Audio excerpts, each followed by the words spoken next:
اچھا مصدق صاحب، یہ جو چیف جسٹس صاحب نے آج کی ہیئرنگ میں یہ کہا جی کہ اسلام آباد ہائی کورٹ کے ججز کے پاس کنٹیمپٹ آف کورٹ کا اختیار ہے، وہ کیوں استعمال نہیں کرتے؟ لیکن میرا تو خیال ہے کہ استعمال ہوا ہے۔ بابر ستار صاحب جو ہیں انہوں نے ڈی سی اسلام آباد کے خلاف اور کچھ پولیس افسران کے خلاف کنٹیمپٹ آف کورٹ کا اختیار استعمال کیا، اور انہیں جب سزا دی تو اسلام آباد پولیس جو ہے اس نے ڈیفائی کیا۔ اسلام آباد پولیس نے کہا جی ہم اپنے پولیس افسران کے ساتھ کھڑے ہیں۔ تو کیا ایگزیکٹو کو ججز کے ساتھ نہیں کھڑے ہونا چاہیے، نہ کہ وہ ڈی سی کے اور پولیس افسروں کے ساتھ کھڑی ہوگی؟ یہ ایک میں بپی صاحب سینیٹر صاحب نے جو بات کی ہے تھوڑا سا اس کو آگے بڑھانا چاہتا ہوں۔ وہ کہہ رہے ہیں کہ ظلم کا نظام 1 سال پرانا نہیں، تو میں پوچھتا ہوں کہ کتنا پرانا ہے؟ جو نظام کا یہ ذکر کر رہے ہیں یہ کتنا پرانا ہے؟ ان نے کہا کہ یہ نظام جو ہے اس پہ اعتماد کون کر سکتا ہے؟ تو میں نے کہا وہی کر سکتا ہے جس نے اس وقت جشن منایا تھا کہ نواز شریف کو اپنے بیٹے سے تنخواہ نہ لینے کے اوپر ہمیشہ کے لیے تا حیات ان کو ڈسکوالیفائی کر دیا گیا۔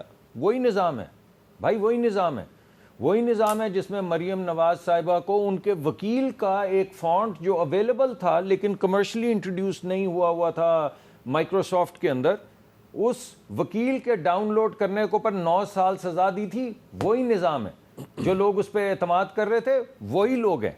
اور وہ جو رانا ثناء اللہ صاحب کی گاڑی کے اندر 20 کلو ہیروئن ڈالی تھی جس کی سزا موت ہے، جس کے بعد لوگوں کو موت کی کال کوٹری میں ڈالا گیا تھا، وہی نظام ہے، وہ پرانا نظام ہے۔ یا جس دن جشن منایا گیا تھا 27 سال قید دی گئی تھی وہ ایفیڈرن کے کیس میں، الیکشن سے 5 دن پہلے، وہ کیا نام ہے اپنے عباسی صاحب کو، حنیف عباسی صاحب کو، وہی نظام ہے۔ اور وہ جو چھوٹا بچہ جو انجینئر قمر الاسلام کی کیمپین 12 سال کی چلا رہا تھا، میں کہہ رہا ہوں بھائی، آپ یہ کہہ رہے ہیں کہ جو غلط پہلے ہو رہا تھا اب وہی غلط آپ کر رہے ہیں؟ نہیں، میں یہ نہیں کہہ رہا ہوں، میں یہ کہہ رہا ہوں یہ وہی نظام ہے جس کی تصحیح ہونی چاہیے۔ لیکن آج ایسا کرنا کہ یہ 1 سال پرانا نظام جو اب تک چل رہا ہے، نہیں، ایسا نہیں ہے۔ یہ اس وقت کا نظام ہے جب آپ حکمران تھے جو آج تک چل رہا ہے، اور اس کو رکنا چاہیے۔ اور 6 خط جو آئے ہیں، جس ایگزیکٹو کا آپ نے ذکر کیا خط کا کہ جی ایگزیکٹو کے اوپر ہی تو الزام ہے، وہ جسٹس صدیقی صاحب کا کیس ہے۔ میں دوبارہ سے یاد کروا دوں، جسٹس صدیقی صاحب کا کیس ہے، جس کے اندر بیٹھے ہوئے وہاں پہ جس وقت جسٹس صدیقی کو ڈسکوالیفائی کیا گیا، جس وقت ان کو انٹیمیڈیٹ کیا جا رہا تھا، جس وقت ان کے پاس جا کے کہا جا رہا تھا کہ ہماری محنت ضائع نہیں ہو سکتی۔ کس کی محنت نہیں ضائع؟ اس وقت کون تھی ایگزیکٹو؟ کون سی ایگزیکٹو تھی اس وقت جس کی محنت؟ جنرل فیض کے علاوہ عمران خان کا کیوں نہ لوں؟ ایگزیکٹو کون تھا اس وقت جس کے کہنے کے اوپر یہ تمام چیزیں؟ یہ جنرل فیض نے سزا کروانی تھی صرف نواز شریف صاحب کو، یعنی سزا کروانے تو چلے تھے عمران خان صاحب۔ یہ جیلوں کے اندر جو کیمرے لگانے تھے، جو جیلوں کے اندر سے پنکھے ہٹانے تھے، جو جیلوں کے اندر سے کولر ہٹانے تھے، آپ صحیح کہہ رہے ہیں، لیکن عمران خان کو تو سزا مل گئی، لیکن جنرل فیض کو تو کسی نے ہاتھ بھی نہیں لگایا۔ یہ سب چل رہا ہے، ہاتھ بھی نہیں لگایا کسی نے۔ میں نے تو آپ کو بتایا ہے کہ ہماری پارٹی کی لیڈرشپ تو نام ہر مرحلے پہ لے چکی ہے، اور اب یہ کیس سامنے بھی آ چکا ہے۔ جسٹس صدیقی کا کیس سامنے آیا ہے، سپریم کورٹ نے، جسٹس صدیقی صاحب نے مطالبہ کیا ہے کہ جنرل فیض کے خلاف انکوائری کریں، کارروائی کریں۔ تو میں یہ کہہ رہا ہوں جی، میں یہ سپریم کورٹ نے جو سوو موٹو کیس کے اندر وہ کیس اٹھایا ہے، تو اس کے فیصلے میں ابھی بھی تو سوو موٹو اٹھایا ہے نا، تو سوو موٹو اٹھائے نا۔ تو جس وقت فیصلہ کرنا ہے، کچہری لگانی ہے، تو پوری کچہری لگائے نا، تو اس کچہری میں سب کو بلائے نا، یا کسی ایک کو صرف بلانا۔ آج جسٹس منصور علی شاہ صاحب جو ہیں انہوں نے بھی ایک بڑی اہم بات کی ہے، وہ بھی ذرا سنیں۔ Things have been happening and ہم آسٹرچ کی طرح سر زمین میں سینڈ میں نہیں رکھ کے بیٹھ سکتے۔ ہمیں کوئی، اور یہ بہت آنریبل ججز ہیں اسلام آباد ہائی کورٹ نے جنہوں نے یہ چیز لکھ کے بتا دی، ورنہ یہ شاید چیزیں ہو رہی ہیں اور بڑے عرصے سے ہو رہی ہیں۔ تو ہمیں یہ کرنا ضروری ہے اور فرض ہے ہمارا کہ یہ انڈیپینڈنس آف جوڈیشری کو مینٹین کرنے کے لیے ہمیں بہت سخت کوڈ لے ڈاؤن کرنا ہے which ensures کہ ایسی انٹرفیئرنس نہ ہو۔ میرے خیال میں ایک انسٹیٹیوشنل رسپانس ہمیں بڑا کلیئرلی لے ڈاؤن کرنا پڑے گا۔ انسٹیٹیوشنل رسپانس لے ڈاؤن کرنا پڑے گا، لیکن جس طرح مصدق ملک صاحب تھوڑا ماضی میں گئے ہیں، آج جسٹس مندوخیل صاحب بھی تھوڑا ماضی میں گئے ہیں، وہ ماضی میں کیا جھانک رہے ہیں دیکھیں۔ مائی لارڈ چیف جسٹس کے بارے میں بات ہوئی ہے، چونکہ ایک ریفرنس آیا تھا جو کہ خارج بھی ہوا، بلکہ اس وقت کے پرائم منسٹر نے یہ ایڈمٹ کیا کہ یس وہ غلطی تھی، مجھ سے کروائی گئی تھی۔ اس کے بارے میں آپ نے کیا کیا؟ وہ غلطی معلوم کی کہ کس نے کی تھی اور کیوں کی تھی. Was it not an interference in the affairs of the court? یہ ساری چیزیں تو آپ کو کرنی ہے. آپ پوچھیں اس وقت کے پرائم منسٹر سے کہ کیا وہ تھا اور کیوں تھا, کن سرکمسٹانسز میں ایسے ہوا تھا. ٹھیک تھا سر, وہ تو سیدھی اب ساری دنیا کو پتہ ہے وہ ایک ججمنٹ کی وجہ سے ہوا کیا تھا. ایکشن لیا آپ نے؟ وہ فیض آباد دھرنا کی کیا ججمنٹ کی وجہ ایکشن سے لیا؟ ہوا. ایکشن لینا ہے.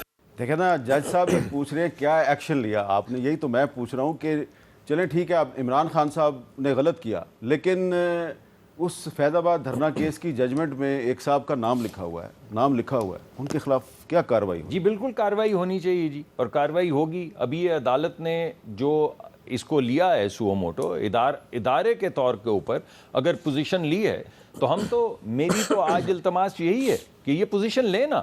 آپ چیف جسٹس آف پاکستان ہیں, آپ کے اپنے خلاف اس وقت کی جو کہہ رہے ہیں ایڈمنسٹریشن, جو کہہ رہے ہیں ایگزیکٹو یا جو بھی اس کو نام دینا, انہوں نے لکھ کے بھیجا تھا, صدر نے سائن کیے تھے, پرائم منسٹر نے اس کو ریکمینڈ کیا تھا. تو ذرا نکالے نا, اب ساروں کو بلا لینا. اب کچہری تو لگ گئی ہے, تو اب پوری کچہری لگائے نا, یا آدھی لگانی ہے, یہ صرف کوارٹر لگانی ہے, یہ صرف ایک ہی سوال کا جواب پوچھنا ہے. ابھی کچہری لگی ہے تو پوری کچہری لگائیں اور ان تمام سوالات کا جواب سامنے لائیں. عباس صاحب, آپ اس خیال سے, اس رائے سے اتفاق کرتے ہیں کہ کچہری میں صرف ہمیشہ سیاستدانوں کو ہی بلایا جاتا ہے, لیکن جو لوگ نہیں بلائے جا سکتے ان کو کوئی نہیں بلاتا, جس کی طرف اشارہ کیا ہے آج مندوخیل صاحب نے, ان کو بھی بلایا جانا چاہیے؟ آئی تھنک ایسے ٹائم آ چکا ہے, ہم تاریخ کے اس دوراہے پہ کھڑے ہوئے ہیں کہ ایک وقت آ چکا ہے کہ پاکستان نے کس سمت میں جانا ہے. چانس ان کے پاس بھی ہے اور چانس ہمارے پاس بھی ہے. مصدق ملک صاحب نے ہماری تو جتنی برائی گنا دی, ہمارا تو پہلا ٹائم تھا نا, پہلی دفعہ حکومت میں آئے, بہت سارے سبق ہم نے سیکھے ہیں, بہت سارے, یہ تو 3-4 دفعہ سبق سیکھ چکے اور پھر اسی جال میں گرے 1 پیج کے اوپر. یہ اب گرے بیٹھے ہیں نا, ہم یہ 1 پیج پہ پہلی دفعہ آئے تھے اور سبق سیکھے دا ہارڈ وے, اب اس جگہ دوراہے پہ کھڑے ہیں. This is the 4th time they are doing it. ان کو سبق سیکھنا چاہیے. آپ کہہ رہے ہیں کہ آپ نے 1 پیج کا خمیازہ بھگت لیا. ایوریبڈی, اب یہ جو فری لنچ اس وقت لے رہے ہیں, یہ جو ملک صاحب نہیں کر سکتے, یہ جو محسن نقوی جیسے تحفے لے رہے ہیں, یہ فری لنچ تو نہیں ہے نا جی. یہ جو آپ نے اورنگزیب قبول کیا ہے, مطلب یہ ساری چیزیں شو کر دی. There is no free lunch in the world. یہ جو جہیز میں سامان ملا ہے, یہ سب کو, ان کو 4تھی دفعہ مل رہا ہے, ان کو سبق سیکھنے چاہیے تھے. لیکن having said that, moving forward, آج عدلیہ کے پاس یہ چانس ہے. 7 ججز ہیں, آپ فل کورٹ بنائیں. فل کورٹ کیا ہوتا ہے, ایک کلیکٹو قسم کی رسپانسبلٹی سب پہ آ جائے گی, پریشر نہیں آئے گا. اور ان کیمرہ اس لیے ضروری ہے, آپ کو جن کے اوپر الزام ہے ان کو ایک دفعہ سامنے لانا چاہیے. دیکھیں یہ جو 6 ججز نے کیا ہے, naming those people, that was a کریجیس thing. اب قوم کو, it's not Musadiq Malik, it's not Hamid میر اون بپی کو نہیں, پوری قوم کو ان 6 ججز کے پیچھے کھڑا ہونا چاہیے. لیٹس سی کہ پانی کا پانی ہو فار ونس کی. دیکھیں بات سنیں, ساری پاکستان کی جو عدلیہ جب ایک فیصلہ کرتی ہے نا سپریم کورٹ میں, چھوٹا سول جج بھی دیکھ رہا ہوتا ہے. جب میں ضمانت کے لیے جا رہا تھا اپنے کیسز میں, تو مجھے کہتا ہے جی آپ ایک دفعہ پریس کانفرنس کر کے رولا کیوں نہیں نکال لیتے, کیا رولا ڈالا, آپ کو اوپر سے تو کوئی چیز ملنا نہیں. They always follow suit. آج سپریم کورٹ اگر پرنسپل سٹانس لے لیتی ہے, پاکستان میں سول کورٹ میں چھوٹا جج بھی پیچھے تگڑا ہو کے کھڑا ہو جائے گا کہ میں ظلم کے ساتھ نہیں کھڑا ہو سکتا. ادروائز آپ نے وہ مثالیں قائم ہونی اگلے 70 سال, یہ Pakistan it's beyond any party lines. اب ہم پارٹیزن کی بات نہیں کر سکتے. میں with all due respect, some غلطیاں ہم سے ہوئی ہوں گی, بٹ وی لرنڈ اٹ. کیا یہ اپنی غلطیوں سیکھنے کو تیار ہے؟ نہیں. آج پھر وہی غلطیاں کر رہے ہیں, کیونکہ ریسیونگ اینڈ پہ ہم کھڑے ہیں. آج بھی عمران خان صاحب بڑیالہ میں بیٹھے, نکاح کا جو کیس ہے, ایفیڈرین کا کیس 100 سنا لیا, نکاح کا کیس ڈز اٹ جسٹیفائی 7 سال کسی ایک شخص کو شادی شدہ کہے بھائی تمہارا نکاح سٹینڈ نہیں کرتا, ویئر ڈو دے سٹینڈ؟ ان کے پرنسپل مورل ویلیوز کہاں کھڑے؟ 180 کیس ہے, وہی شخص دہشت گرد ہے, وہی توڑ پھوڑ کرتا ہے, وہی جناب پولیس اسٹیشن چلا رہا ہے, اسی کا نکاح, اسی کا cipher Al-Qadir, everyone can see it. یہ سارا آرکیسٹریٹڈ ہے and they are being part and parcel of it. ہم یہ غلطی اگر ایک دفعہ کرتے ہیں, ہماری معافی ہے, یہ 4تھی دفعہ کر رہے ہیں, اگلی دفعہ پھر ہم یہ کریں گے. This is high time we need to think about it کہ اس پاکستان نے کس طرف کو جانا ہے. عدلیہ اسٹینڈ کر گئی ہے, آج پارٹی لائن سے ہم دونوں ایک سائڈ پہ ہو جاتے ہیں. لیٹس پے 6 ججز. میں مصدق ملک صاحب سے پوچھتا ہوں, یہ 6 ججز جھوٹ بول رہے ہیں؟ He can't say that. وہ سچ بول رہے ہیں, بیکاز اتنا لاؤڈ اینڈ کلیئر کوئی نہیں لکھ کے دے سکتا کہ ہمارے ساتھ کیا ہو رہا ہے. somebody will say that کہ میرے ٹوائلٹ میں اس وقت کیمرے لگے. no one can say that. اگر انہوں نے ہمت کر ہی لی ہے, let's give them a moral stance کہ یار تم بہادر لوگ ہو, ہم تمہارے ساتھ کھڑے ہیں, شاید اس کی وجہ سے کئی لوگ بچ پائیں گے. This is what my 2 cents. I hope you'll agree to it.